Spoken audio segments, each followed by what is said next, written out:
Welcome to the best of the Leon Charney Report. For over 2 decades, Leon Charney, one of the architects of the historic Camp David Peace Accords, has interviewed some of the most important figures in modern-day history. These interviews provide a window into some of the most significant events of the last 50 years. In this excerpt, recorded in January 2003, Leon Charney interviews former Prime Minister and current Defense Minister Ehud Barak, who tells how difficult it is to negotiate in the Middle East and how difficult it is to be the Prime Minister of Israel. We're sitting in Tel Aviv, Israel on a balmy, sunny day. It's about 78 degrees outside. It's January, sometime January 12th, I think. In any case, we're in January. So this should be the mecca of tourism. This place should be mobbed with tourists, and unfortunately it's not. We have with us today the former Prime Minister of Israel. His name is Ehud Barak. I want you to know he used to also be the Minister of Interior. Very few people remember that. He was also the Foreign Minister. When he was the Foreign Minister, I met him in the White House lobby, Clinton's lobby at that time, and I said to the President, this is the next Prime Minister of Israel. Ehud tells me now I'm a great prophet, so I'm in good shape. Ehud, welcome to the show. You remember the first show we did in the Knesset? Yeah. We have a whole trail of you, Ehud. All right, Israel is going into a new election now. Tell me what you see happening. You know, it's very dangerous to try to make prophecies, especially in the Middle East and especially in regard to the future. But quite probably we will have a government after the election, quite probably led by Likud once again, maybe unity government if it will be established immediately after immediately at the entrance into a war with Iraq. Maybe an emergency government will be created, but it won't hold for very long. And my basic judgment is that a new government will not stay there for more than 2 years. In fact, it's for external and internal reasons. You know, it's a pattern that there is developing here in the last 10 years. Rabin was somewhat more than 3 years, then Peres half a year, then Netanyahu somewhat less than 3 years. I was less than 2 years, now Sharon less than 2 years. And there is a major breach of trust between the public and the political system. Is it a breach of trust, or is it there's so many different factions that you can't get any unity out of this population? You can't get a focus.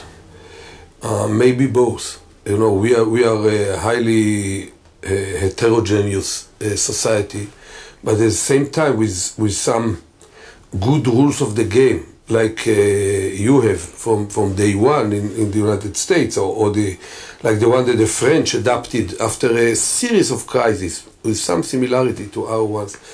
They shaped the presidential system in a way that, in spite of the heterogeneous nature of the society, gives certain focus and direction, at least under any given president for several years.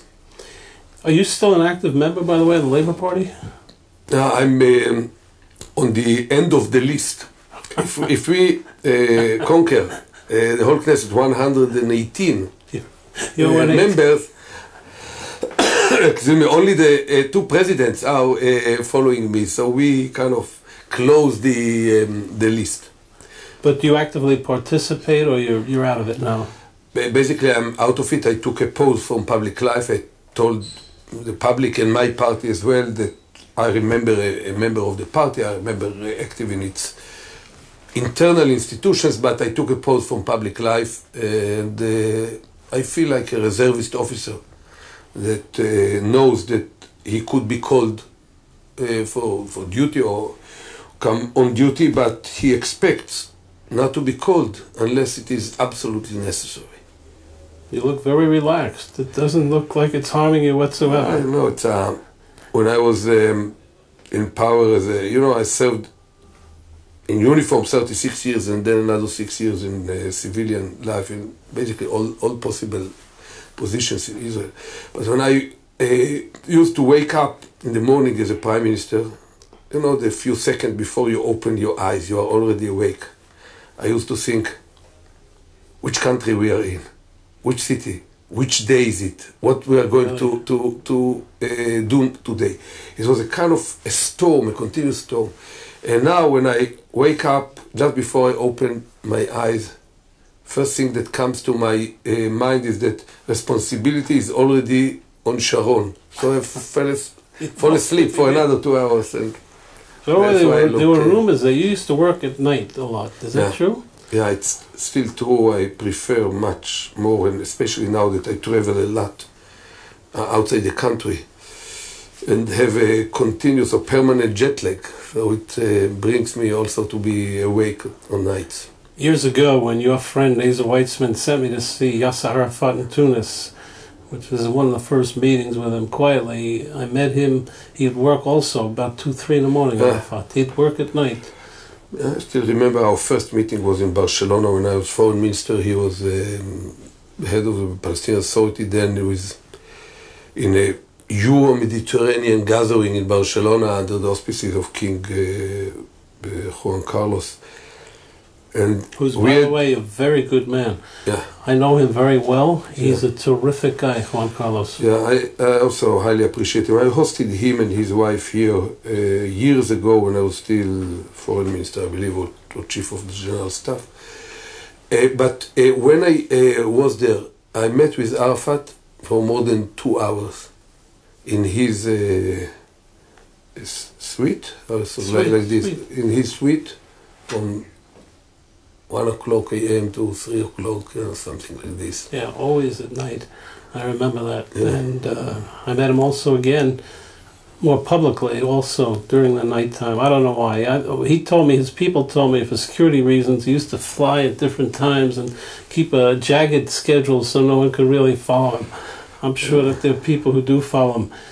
If I mention the name Arafat today, you sense disappointment? Is that your immediate reaction?